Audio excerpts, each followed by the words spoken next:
Uh, Thank you, Tally, so much. That was so kind, and it is a treat to be here with you guys today. Certainly to share the dais with Chris and Cindy and Adam. So, and you guys have been great, Chris and Cindy.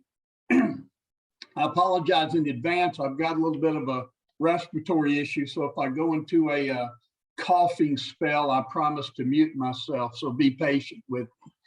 But you know, I love the topic. I love what has been said. I think that it is inevitable that you're going to hear some of the same information, if you will, but brought from our own individual points of view and experience. But I'm a huge fan of the book Alcoholics Anonymous, but I love, you know, the title to today is I think very telling, right? It's the treasure map. And I have to be careful not to confuse the map for the treasure. I've got to be careful not to confuse the menu for the meal, you know?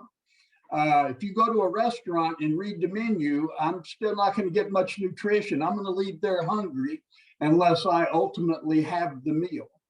And so I have often, particularly early, and I want you to understand, I'm not saying this served me well. This was not a bad period, but I think we transitioned through periods in our recovery. And I went through a period where I wore the information that I could, as Cindy said, that I could retain and regurgitate about the big book as a badge of honor. And my identity was much more about Steve, the big book guy, than Steve, the recovery guy. You know, there was a presumption that there was some physical sobriety already there. But now I weaponized sometimes the information in the big book. And I didn't do it maliciously. I didn't do it with ill intent. I did it because that's what I could glob onto, because I had, to some extent, not yet had an experience. And I think that's what I sometimes see when there's a rigidity to my approach to recovery, when I fall into that rigid thing. And sometimes I join a gang, right? Sometimes I join a gang in AA, and I want to be identified as being with these guys, with this group of people, because I haven't had the experience. And my sponsors and the people close to me have always encouraged pursuit of the experience, and the information is simply the map to get to the treasure. You know, if you ask somebody, what's the big book about? I guess we could sometimes get multiple answers. It might seem like, because I love, you know, the way Bill wrote and how the big book ultimately ended up. I mean, I'm a fan.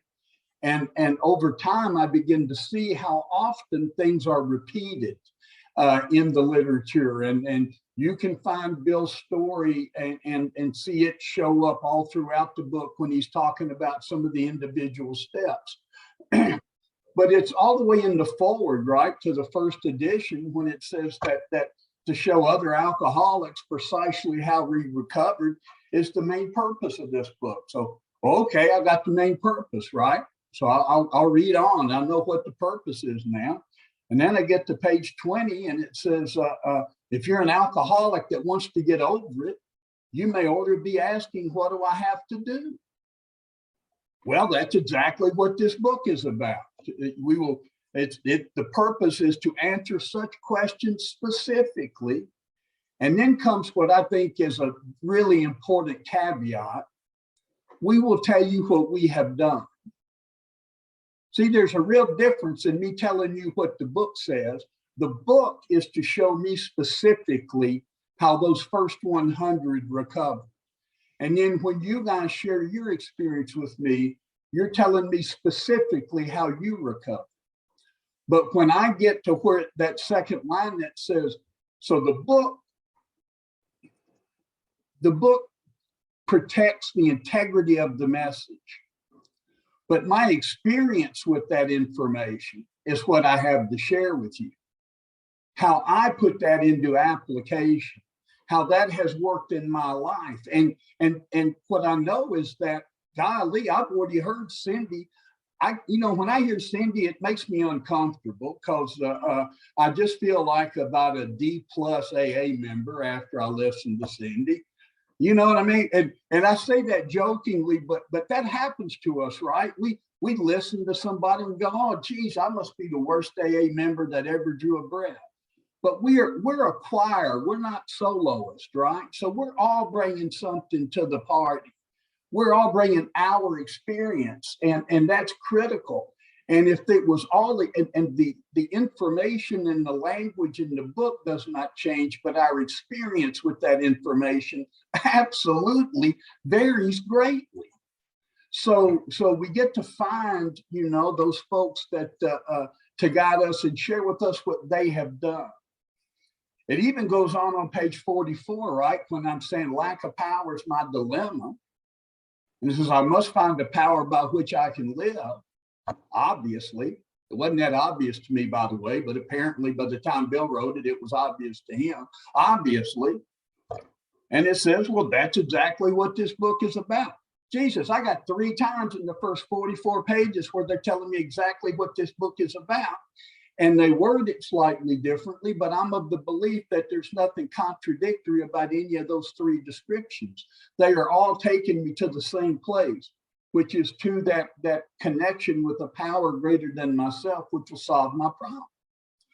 And so I got to tell you, when Cindy brought us, remind us of that passage that says elimination of our drinking is but a beginning, right? A much more important demonstration of these principles lies before us in our homes, careers, and occupations. And I'm going through this with my first sponsor, Frank, and he said, that's true, Steve-O. He said, that's absolutely true. He said, but that not drinking part is real important. And so, I never want to forget that nothing else happens for me in AA while I'm drinking.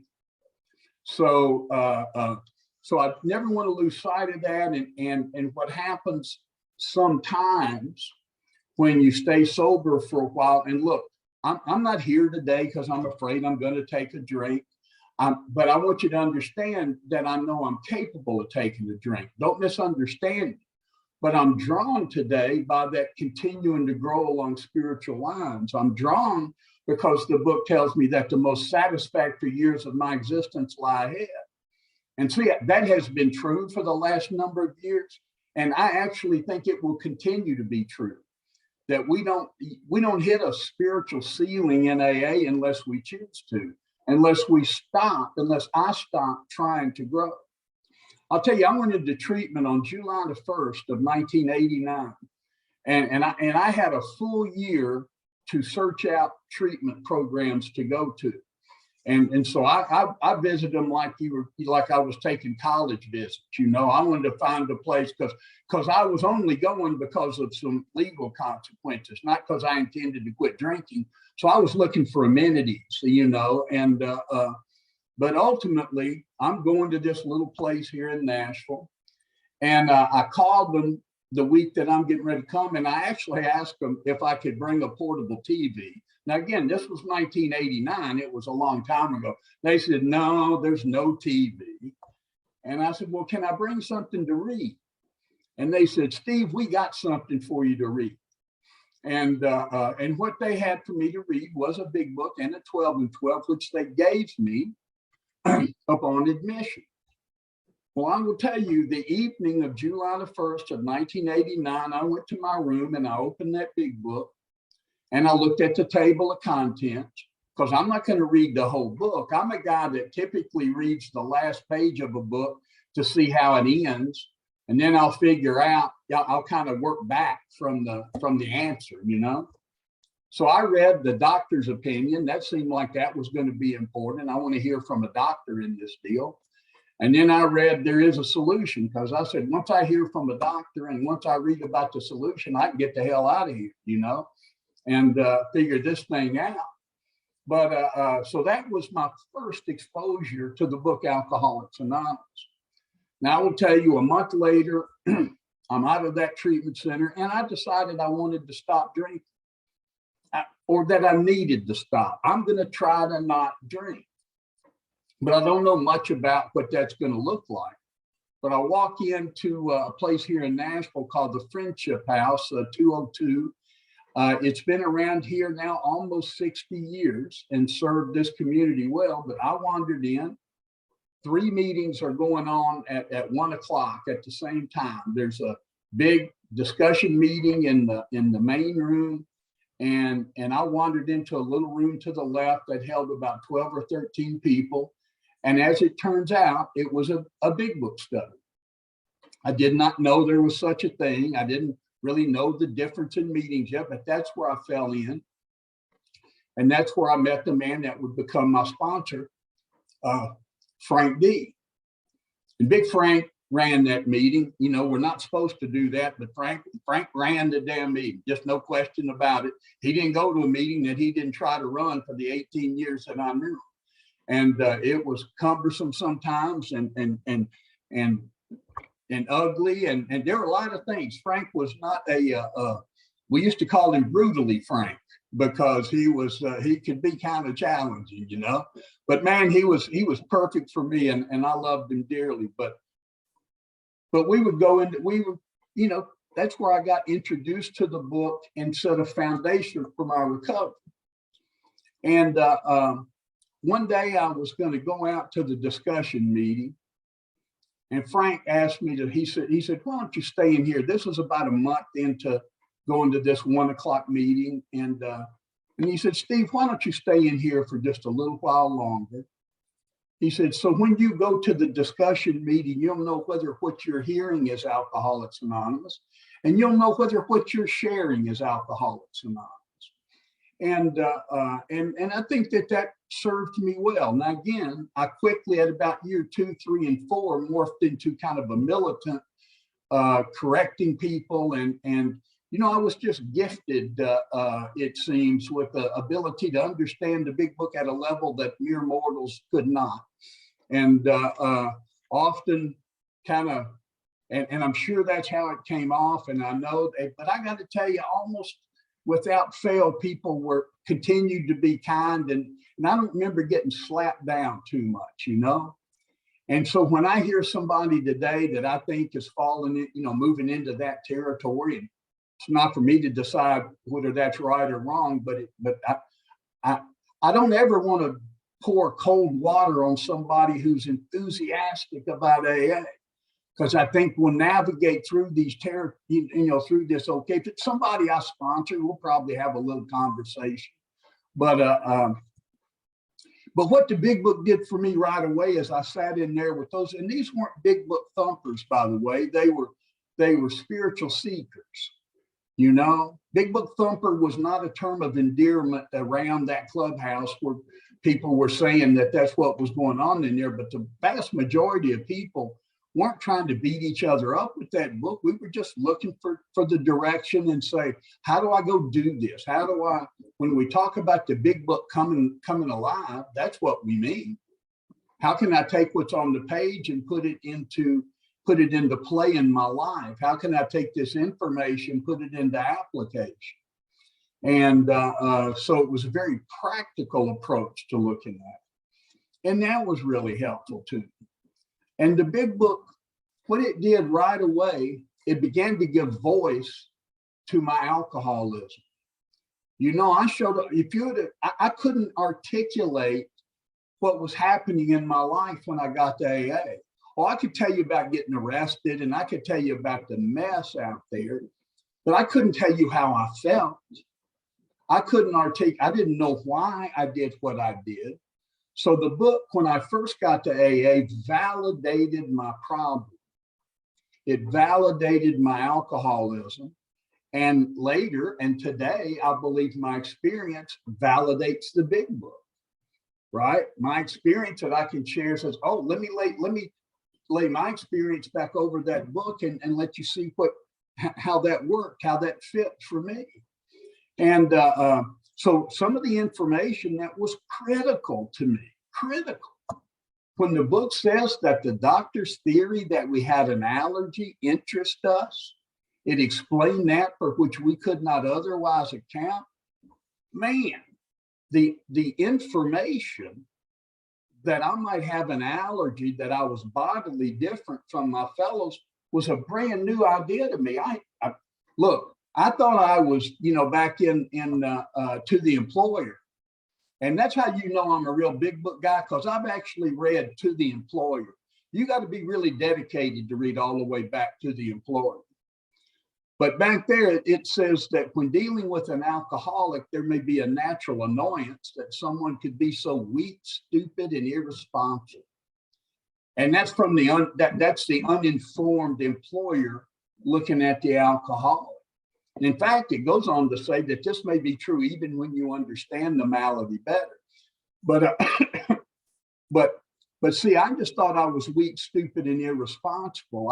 I thought I was a screw up. I didn't know why I kept doing. I wasn't trying to quit drinking, but I wasn't trying to do a lot of the things I did. So I had no idea. And here's this doc saying, Steve, when you take a drink, I think you got a physical allergy that explains why I continue to drink more than I meant to in some cases. But man, the really cool stuff, right? The really cool language is when he starts talking about this phenomenon of craving. How cool is that, right?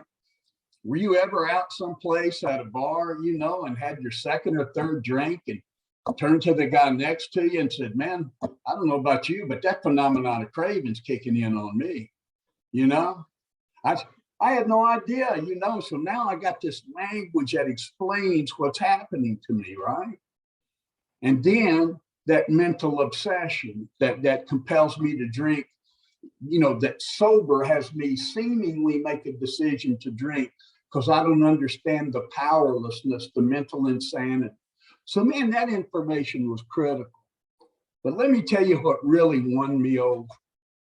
On page 20, and I'm talking about in this first 3-4 months that I'm sober.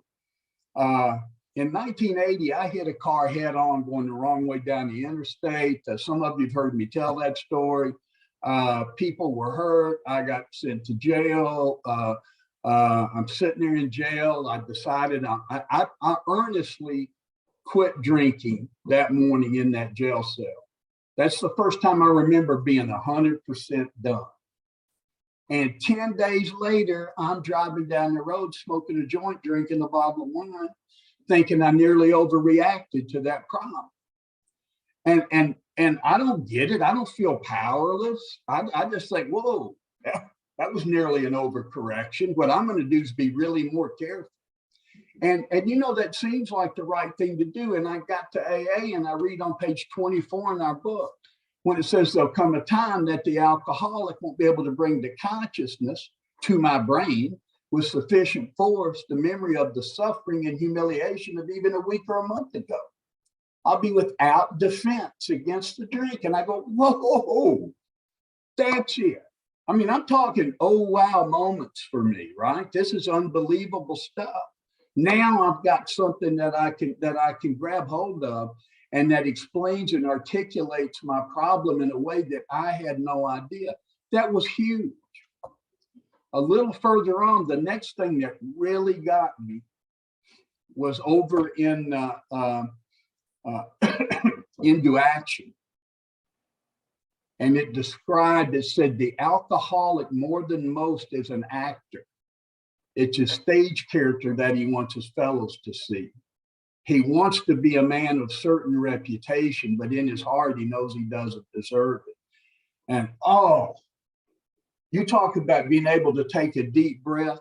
Now, I could not have I didn't understand that the minute before I read it. But the minute I read it, I knew it applied to me, and it had always applied to me. And I was like, whoa, I want a certain reputation. I want to be liked and approved of and appreciated and whatever that is. And so I act in whatever way I need to act that I think might bring that about. And then even when you guys say you're doing a good job, Steve, in my heart, I feel like I don't deserve it. Now I got to tell you, that's not limited to before I got sober. That is something that followed me and a lot of people into our recovery. I know that.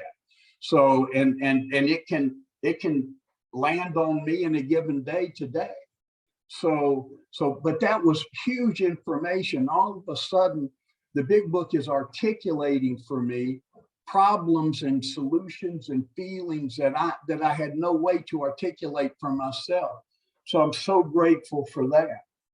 You know, I'm sitting in that little big book meeting we had one day, and I'm the guy, you've seen me in your meeting. I had 3 highlighters, different colors, right? And I'm somebody's talking and I'm highlighting the hell out of this thing, right? I got it going. And Frank's, and he said, what the hell are you doing? And I said, man, I'm highlighting. This is great stuff. He said, like, you know, the important parts. He said, relax, kid. He said, just sit down, put the pens away for a little while. And I think that what he was telling me was what Cindy talked about. He said, relax, man, have an experience. What's going to happen when we talk? You know, the greatest compliment I've ever gotten about an AA talk that I gave was a guy came down at breakfast, Cindy and Adam and Chris, you may know him, Dave B out in Southern California. And I didn't know Dave at the time, but he stopped by my table and he said, Steve, I sure did like your talk last night. He said, I don't remember the words to the song, but I sure did like the music. And you know, I think AA is like that. I got a friend that describes an AA meeting like an orgy. When you leave, you feel better. You just don't know who to thank. And, and I think that happens sometimes, right? It's not that this is a spiritual exercise we're engaged in. And I can unintentionally reduce it to an academic exercise. And we get in our big book studies, and I love them. I will go in the morning to a big book study I've been going to for 25 years. And I can't wait to get there. And as Cindy said, we'll be lucky to make it a page and a half in there. And we will parse words, and pretty soon I'll be telling you what Bill meant to say. And we'll be all over this thing, right? And that has a place, and it's fun, and it's helpful, and it's instructive if I don't get lost in the intellectual aspect of it. Can I have the experience? Can we speak the language of the heart? You know, we talk about speaking the language of the heart. I would suggest that our book is written in the language of the heart. And again, so we are constantly trying to have an experience rather than gain information so I can win the trivia contest at the conference, right? However, I'd still like to win the trivia contest, let's be clear. But I just don't want to limit it to that. And, you know, that we often, and we all hear it all the time, and we have probably said it at one time or another, when I'm reading that book, and particularly in those book studies, right? When we're in there and somebody will go, whoa, that, you know, there's little gremlins. Somebody's written something in my book that wasn't here before, or I never saw that before. And the reason I believe that is true is because this is a spiritual document, and the words don't change, the information does not change, but my relationship to the information changes.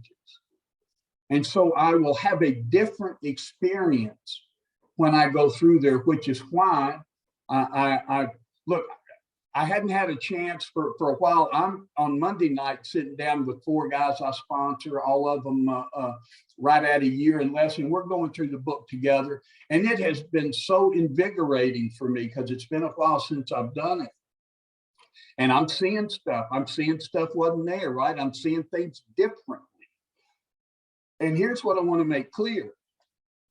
When I see something differently, I don't confuse that for having seen it incorrectly before. I get to have a current experience, and I never want to diminish someone else's experience. Where a woman came into a meeting a few years ago, and she was real discouraged and angry, frankly. And I'm not sure what ticked her off, but she was pretty disappointed in some people in AA. And she says, you know what? She said, I thought we were all on the same page in here. And I'm sitting there thinking, I said, no, we're all in the same book, but we're not on the same page. And so see, we can have these different experiences, and they don't have to be wrong. My goodness, if you'll let me have a God of my understanding, if you'll give me that kind of wiggle room in AA, surely you can let me read something off a paragraph and have the experience I have with that, rather than telling me I don't understand that shit, right? I mean, it's just, I've sat in meetings and I've done it too, but you have the 6-month wonder who talks about the promises coming true in his life, right? The next guy's going, well, no, if you had done those amends, those problems. Look, if the guy's having a feeling, let's let people feel good sometimes, you know what I mean? Rather than beat them to death with the curriculum. And so, man, I love the book Alcoholics Anonymous. I love that. I love there's a gentleness, I believe, in that book. Cindy talked about in working with others. Man, as I look at working with others today, my experience with it today is it is a gentle chapter. It is a chapter that asks me to allow the other person to move at their pace, to be interested or not interested at their pleasure, to provide honest information about what's in the book and about my experience, but there's no finger wagging in that chapter. And I'm just, my finger wagging days are over. There's just no, I get nothing out of a finger wag, I'm telling you.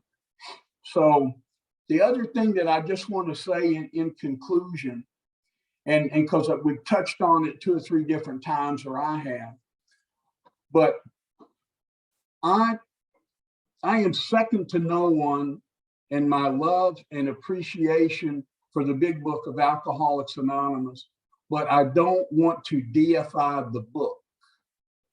I don't want to worship the book. I want to find a way, ultimately, to take the information that's in that book, put it into application to bring about the transformation.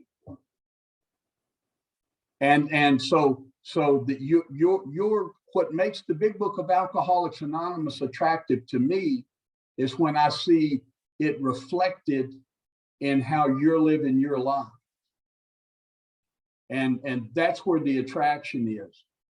And anyway, I'm just so pleased to be here. Allie, thank you for the invitation. Thanks all you folks. And I see Adam's, tied up and dressed up and ready to roll here in a minute. Good to see you, Adam. And love you guys. And thanks for having me.